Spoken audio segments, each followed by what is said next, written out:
हर हर महादेव। आज जानेंगे श्रावण प्रदोष का व्रत पहला कब है, किस तिथि में पड़ रहा है, प्रदोष काल का पूजा का शुभ मुहूर्त क्या है। प्रदोष व्रत महीने में 2 बार आता है, एक शुक्ल पक्ष की त्रयोदशी तिथि को, दूसरा कृष्ण पक्ष की त्रयोदशी तिथि को। यह व्रत पूरी तरह से भगवान शिव को समर्पित होता है।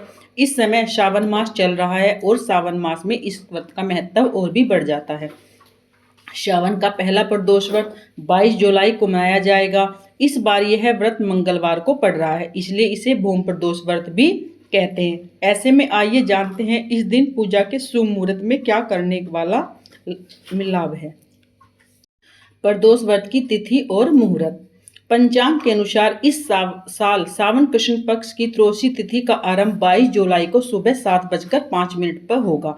यह तिथि 23 जुलाई को सुबह 4 बजे तक मान्य रहेगी। प्रदोष व्रत का पालन 22 जुलाई को ही किया जाएगा। इस दिन प्रदोष पूजा का जो शुभ मुहूर्त है वो है प्रदोष काल का शाम के समय 7:18 से रात 9:22 तक शुभ मुहूर्त रहेगा। साथ ही एक अन्य शुभ मुहूर्त भी है। ब्रह्म मुहूर्त है 4:14 से 4:56 तक, और इस दिन अभिजीत मुहूर्त है दोपहर 12 से 12:55 तक। प्रदोष व्रत में क्या अर्पित करना चाहिए। इस दिन शिव जी को उनके प्रिय भोग अर्पित करना चाहिए, जैसे खीर, बर्फी, मालपुआ, ठंडाई और भांग। शिवलिंग पर बेलपत्र, धतूरा, सम्मी और कनेर के फूल भी चढ़ाएं। मान्यता है कि इस दिन भोग और पुष्पों से भगवान शिव को शीघ्र प्रसन्न किया जाता है और भक्तों पर उनकी कृपा मिलती है। भूम प्रदोष का क्या महत्व है। भूम प्रदोष के दिन शिव जी की आराधना करने से जीवन की कई बाधाएं दूर होती है। विशेष रूप से मांगलिक दोष से ग्रस्त जातकों के लिए यह दिन अत्यंत फलदायी होता है। इसके अतिरिक्त कैरियर से जुड़ी हुई रुकावटें भी इस व्रत से कम हो जाती हैं। साथ ही हनुमान जी की कृपा भी साधक को प्राप्त होती है। प्रदोष व्रत पर हमें इन बातों का विशेष ध्यान रखना चाहिए।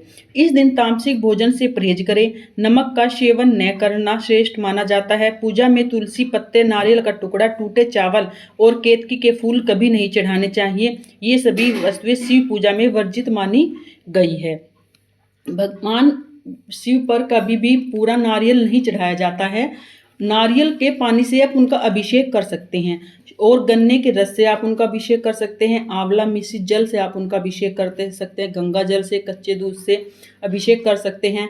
और अगर आप अलग अलग अभिषेक नहीं कर सकते, घी से, शहद से, तो आप इन सबको मिलाकर एक पंचामृत बना सकते हैं। उससे आप भगवान शिव का अभिषेक कर सकते हैं। प्रदोष काल में पूजा का बहुत ही ज़्यादा फल मिलता है, महादेव की पूजा करने का। और आपको वीडियो अच्छी लगी है, जानकारी पसंद आई है, तो प्लीज़ चैनल को सब्सक्राइब करें, लाइक करें और कमेंट में हर हर महादेव अवश्य लिखें।